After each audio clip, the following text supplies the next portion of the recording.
Okay, so now we're going to talk about depreciation of plant assets. We have three methods, or actually four. You have the straight line method, declining balance method, units of production method, and hours of production method. For the straight line method, you know about this since the first long test. So just a refresher, the formula is the cost of the asset minus its salvage value divided by the estimated useful life. For the declining balance method, this is an accelerated way to depreciate the asset. What happens here is in the beginning, you have a larger depreciation expense, but then as time passes, your depreciation expense becomes smaller. So to best explain this, I'll use an illustration. So for example, 5 years, double decline, a 1 million peso asset with a 100,000 peso salvage value bought at the end of 2008, December 31. So if you are dealing with a declining balance method problem, the first step is to divide 100% by the number of years or of estimated useful life. So that's 100% divided by 5 equals 20%. Or in other words, 1 divided by 5 times 100 will give you 20%. Now, so you take note of this 20% because that will be useful later. Next, you take note of the declining rate. So in this problem, it's double decline, so that's 2. And then just multiply it with the rate that we computed for earlier. So 2 times 20% will give me 40%. Now, what are we going to do with this 40%? Okay.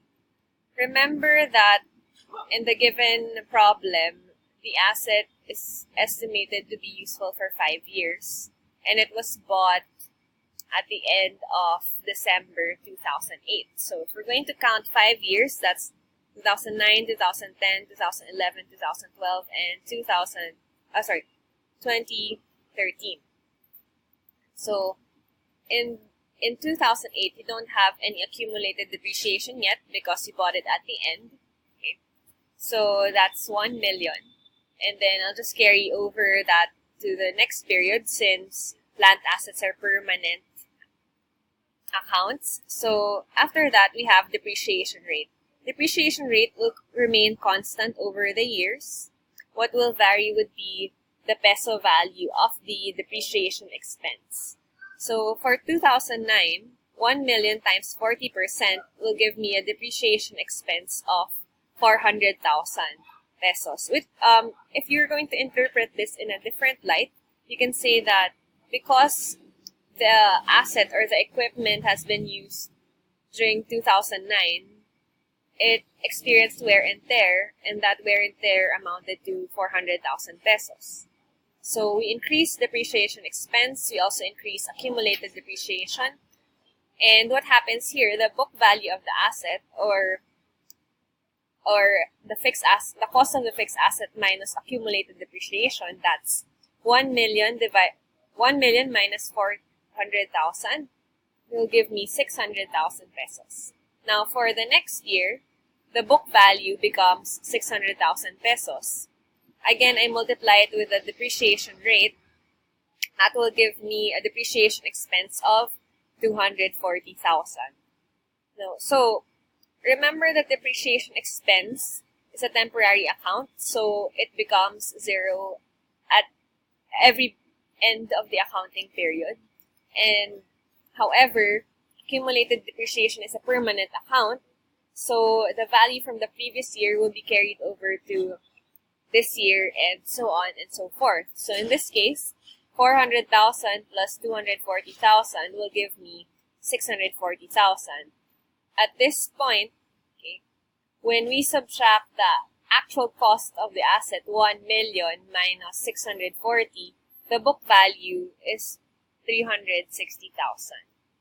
And then we do the same for 2011. We multiply the beginning book value by the 40% rate that we computed for earlier. The depreciation expense for that year will be 144,000 we add 144,000 to the previous year's accumulated depreciation of 640,000. This will make the 2011 accumulated depreciation to be 784,000. Now, to compute for the book value, that's 1 million minus 784,000. That means the value of the asset, the book value of the asset by year 2011 will just be 216,000 pesos. And then, keep moving, 216,000 times 40%. The depreciation expense for that year will be 86,400. Add 86,400 to the previous balance of the accumulated depreciation. That will give us 870,400. So subtract the cost, 1 million minus the accumulated depreciation, will get 129,600 for the book value of the asset by the year ended 2012. Now, so what you notice here is at the beginning or in the earlier parts of the asset's life, we have bigger depreciation expense. But then as time passes, this becomes smaller. What increases, on the other hand, would be your accumulated depreciation, meaning as time passes, we have accumulated the wear and tear of the asset.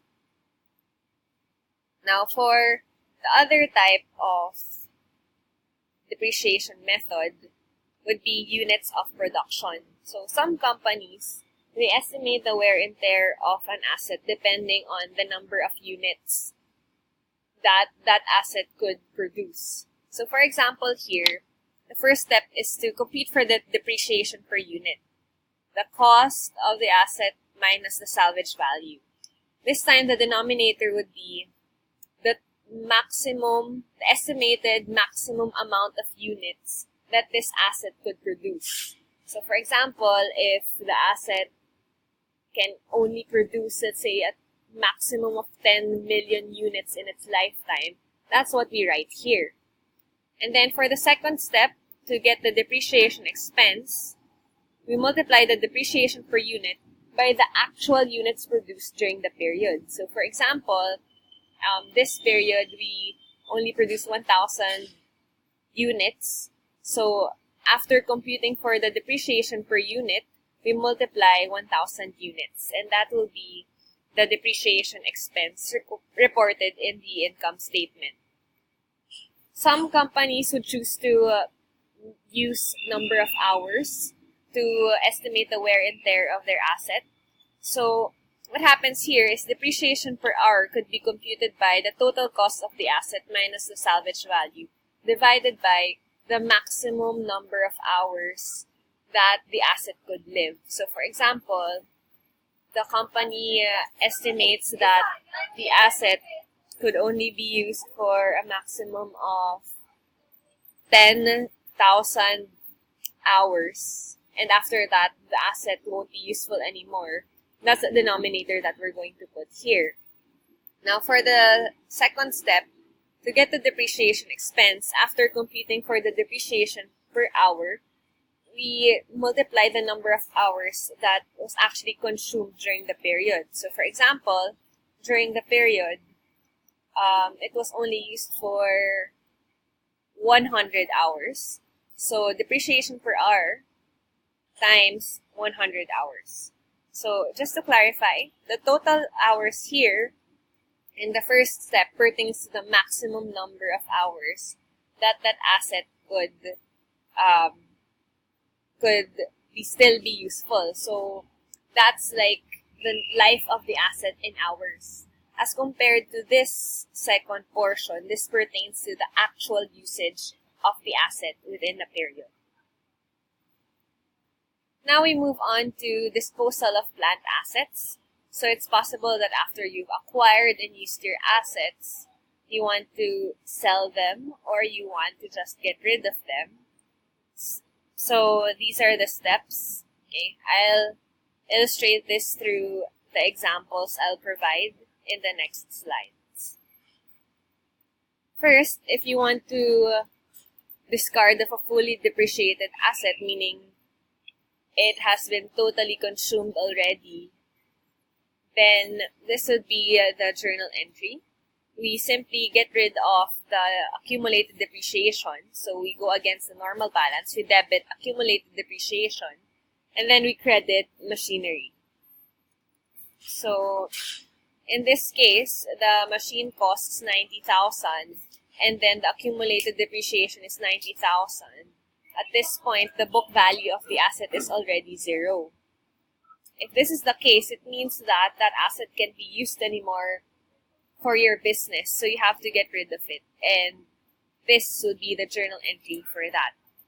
Now, there are some instances wherein you want to discard of an asset or get rid of an asset, but it's not totally consumed yet, or it's not fully depreciated yet.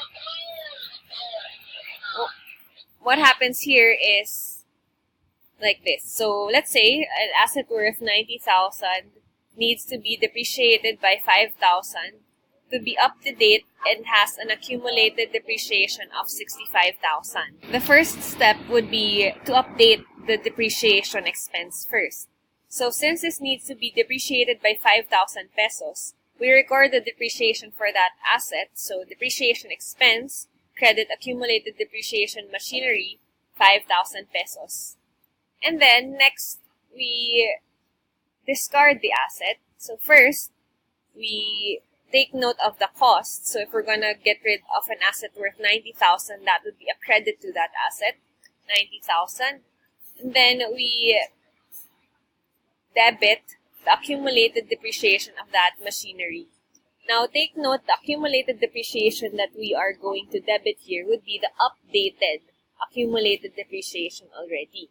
So since in this problem we have 65,000 and then we already updated it or added 5,000 to accumulated depreciation, that will give us 70,000. And that's the amount that we also need to get rid of.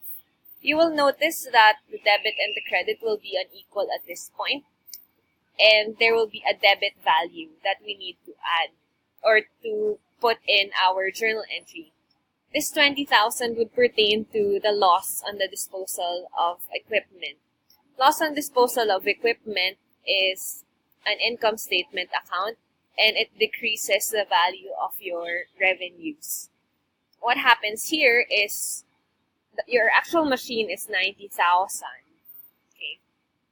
And then your depreciation is just 70, meaning you haven't really utilized the machinery fully. So what happens here is we'll have a loss. Now, there are instances wherein you would actually want to sell your plant asset. So let's use this example.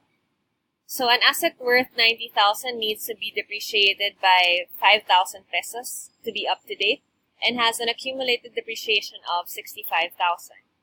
Then sold at 30,000 pesos.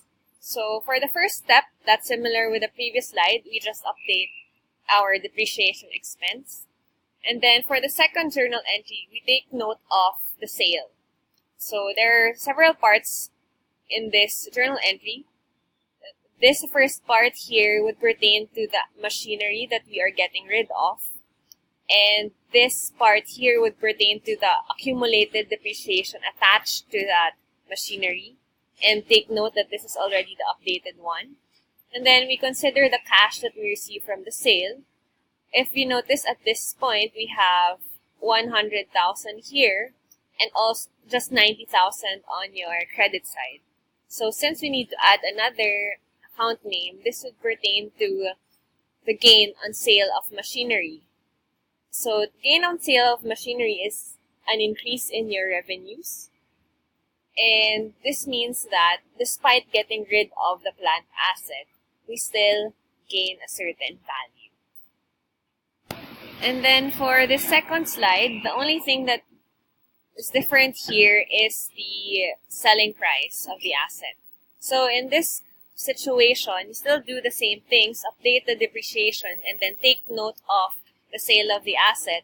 But this time, we will have a loss on sale of equipment. And that, my friends, is the end of this lecture. Thank you. Bye.